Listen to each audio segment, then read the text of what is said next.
ಎಷ್ಟೊಂದು ವಜನಿದೆ ಈ ಬ್ಯಾಗು. ನಮ್ಮಣ್ಣನಿಗೆ ಹೇಳಿ ಬಂದಿದ್ರೆ ಕಾರ್ ಕಳಿಸ್ತಾ ಇದ್ದ. ಅವನಿಗೆ ಹೇಳ್ತಿ ಸಸ್ಪೆನ್ಸ್ ಕೊಡೋಣ ಅಂತ ಹಾಗೆ ಒಬ್ಬಳೆ ಬಂದದ್ದು ತಪ್ಪಾಯಿತು.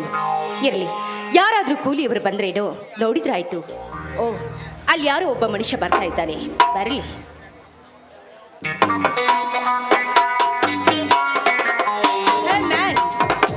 ನಿಲ್ಲು. ಯಾಕೆ? ನನ್ನಿಂದ ಏನಾಗಬೇಕು? ನನ್ನ ಈ ಬ್ಯಾಗನ್ನ ನಮ್ಮ ಮನೆಗೆ ಹೊತ್ಕೊಂಡು ನಡಿ. ನಿನಗೆ 10 ರೂಪಾಯಿ ಕೊಡ್ತೀನಿ. ನಾನು ಈ ನಿನ್ನ ಬ್ಯಾಗ್ ಒತ್ತಿಕೊಂಡು ಹೋದರೆ ನೀ ನನಗೆ 10 ರೂಪಾಯಿ ಕೊಡ್ತೀಯಾ? 10 ರೂಪಾಯಿ ಸಾಕಾಗಲ್ಲ ಅಂದ್ರೆ ಇನ್ನೂ 10 ರೂಪಾಯಿ ಕೇಳು, ಕೊಡ್ತೀನಿ. ಗಂಡಸರಿಗೆ ಎಲ್ಲಿಂದ ಬರಬೇಕು ಹಣ?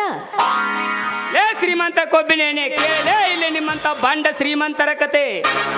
ನಮ್ಮಂತ ಬಡ ರೈತರು ದುಡಿದು ಸಂಪಾದಿಸಿದ ಹಣವನ್ನು ನೀವು ತಿಂದು ತೇಗಿ ಬಿಡುತ್ತೀರಾ.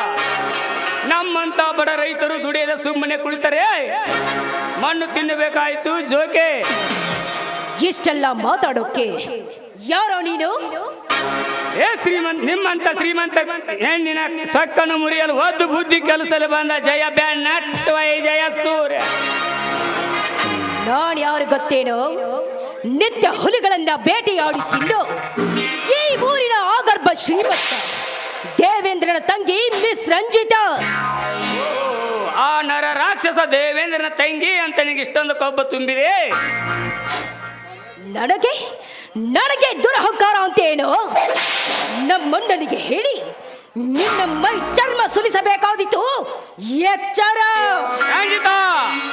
ನಿಮ್ಮಣ್ಣ ಅಷ್ಟೇ ಯಾಕೆ? ನಿಮ್ಮಣ್ಣನಷ್ಟ 100 ಜನ ದೇವೇಂದ್ರಗಳು ಬಂದರು. ನಾನು ಎದುರಿ ಬೆನ್ನು ಕೊಟ್ಟು ಓಡಿ ಹೋಗಲು ಸ್ಯಾಂಡನಲ್ಲ. 7 ಕೋಟಿ ಕನ್ನಡಿಗರ ಆಶೀರ್ವಾದ ನಮ್ಮ ಮೇಲೆ ಇರುವವರೆಗೂ ನಿಮ್ಮಂತ ಶ್ರೀಮಂತರಿಗೆ ದಬ್ಬಾಳಿಕೆ ಮುರಿದು ಮುದ್ದು ಜನರಿಗೆ ನ್ಯಾಯ ದೊರಕಿಸುವುದೇ ನನ್ನ ಗುರಿ. ನೋಡು ಮಿಸ್ಟರ್ ಸೂರ್ಯ, ಗುರಿ ಸಾಧಿಸುತ್ತೇನೆಂದು ನಮ್ಮ ವಿರುದ್ಧ ಹೋರಾಡಿದ್ರೆ ಮಣ್ಣು ಮುಕ್ಕಿಸಿ ಬಿಡ್ತೇವೆ. ಎಚ್ಚರ. ರಂಜಿತಾ, ನಿಮ್ಮ ವಿರುದ್ಧ ಎಷ್ಟ ಯಾಕೆ? ಬಡವರಿಗಾಗಿ ಇಡೀ ಸರ್ಕಾರವೇ ಎದುರಾದರೂ ಸರಿ, ನಾನು ಅಂಜಲಾರೆ. ಬಡ ಜನತೆಗಿದ್ದ ಕಟ್ಟಪಾಡು ಒದ್ದು ಮುರಿತೀನಿ ವಿನಃ ಅದರಲ್ಲಿ ಬಿದ್ದು ಸಾಯಲಾರೆ. ಅದರಂತೆ ನಿಮ್ಮನ್ನು ಒದ್ದು ಕರಿತೀನಿ ನಾ. ಹೆದರಿ ಬೆನ್ನು ಕೊಟ್ಟಿ ಓಡಿ ಹೋಗಲು ಇವನು ಬರೀ ಸೂರ್ಯನಲ್ಲ, ಗಂಡದಿಯ ಸೂರ್ಯನೆಂದು ಹಾರಾಡಬೇಡ ಸೂರ್ಯ. ಸುಮ್ಮನೆ ನನಗೆ ದಾರಿ ಬಿಡು. ರಂಜಿತಾ, ಸುಮ್ಮನೆ ಹೋಗವನು ತಡೆದು ತಪ್ಪು ಮಾಡಿಬಿಟ್ಟೆ. ಮೊದಲು ನನಗೆ ನೀನೇನು ಹೇಳಿದೆ?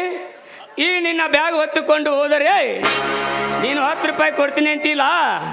ನಾನೊಂದು ಕೆಲಸ ಹೇಳ್ತೀನಿ, ಕೇಳು. ಏನದು ಹೇಳು. ಈ ನನ್ನ ಬಟ್ಟೆಯನ್ನು 1 ಸಾರಿ ವಾಸಿ ಮಾಡಿ ಕೊಟ್ಟರೆ ನಿನಗೆ 100 ರೂಪಾಯಿ ಕೊಡ್ತೀನಿ. ಮಾಡ್ತೀಯಾ? You stupid nonsense. ನಿನ್ನನ್ನು ಹಾಗೆ ಬಿಡೋದಿಲ್ಲ. ಇಂಗ್ಲಿಷ್ನಲ್ಲಿ ಮಾತನಾಡಲು ಇಂಗ್ಲೆಂಡ್ನವಲ್ಲ, ಅಚ್ಚ ಕನ್ನಡದಲ್ಲಿ ಮಾತನಾಡು ಸುಂದರಿ. ಭಾರತಾಂಬೆ ನಾರಿಯರು ಈ ಊರಿನಲ್ಲಿ ಬಾಳಿಲ್ಲದಿದ್ದರೇನಾತು? ನೀನು ದೇವೇಂದ್ರನ ತಂಗಿ ಅಂತ ದುರಂಕಾರದಿಂದ ಮೆರೆದರೆ ನಿನ್ನ ಕೊಬ್ಬಿಳಿಸಬೇಕಾಯಿತು. ಎಚ್ಚರ. ನನಗೆ ಎಚ್ಚರ ಎಂದು ಹೇಳ್ತೀಯೇನು? ಹುಟ್ಟಿದವನೇ ಬಡವ ಎಂದು ಇನ್ನೊಂದು ಸಾರಿ ನುಡಿದರೆ ನಿನ್ನ ನುಡಿದ ನಾಡಿಗೆಯನ್ನು ಸೆಳೆ ಬಿಡುತ್ತೇನೆ. ಏನೋ ಒಂದು ಎನ್ನುವಂತೆ ಇಲ್ಲಿವರೆಗೆ ತಾಳ್ಮೆಯಿಂದಿದ್ದೇನೆ. ಇಲ್ಲವಾದರೆ ಈ ಮಲಗಿದ ಹುಲಿಯನ್ನು ಎಬ್ಬಿಸಿ ಈ ಸೂರ್ಯ ಕಣ್ಣು ಬಿಟ್ಟರೆ ಅರ್ಧ ಸೆಕೆಂಡಿನಲ್ಲಿ ಸುಟ್ಟು ಹೋಗುವುದು ನಿನ್ನ ಈ ಅಂದವಾದ ದೇಹವು. ಹೊರಟು ಹೋಗಲಿಲ್ಲ. ಹೋಗುತ್ತೇನೆ ಸೂರ್ಯ.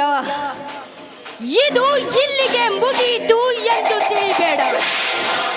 ಇನ್ನು ಮುಂದೆ ಶುರು ನಿನ್ನ ಬಿರುಸಿನ ಪಂದ್ಯ.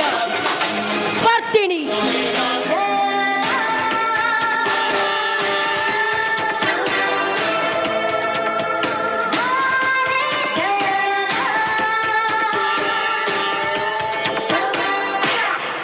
ಹೋಗಲೇ ಹುಚ್ಚು ಎಣ್ಣೆ ಹೋಗು.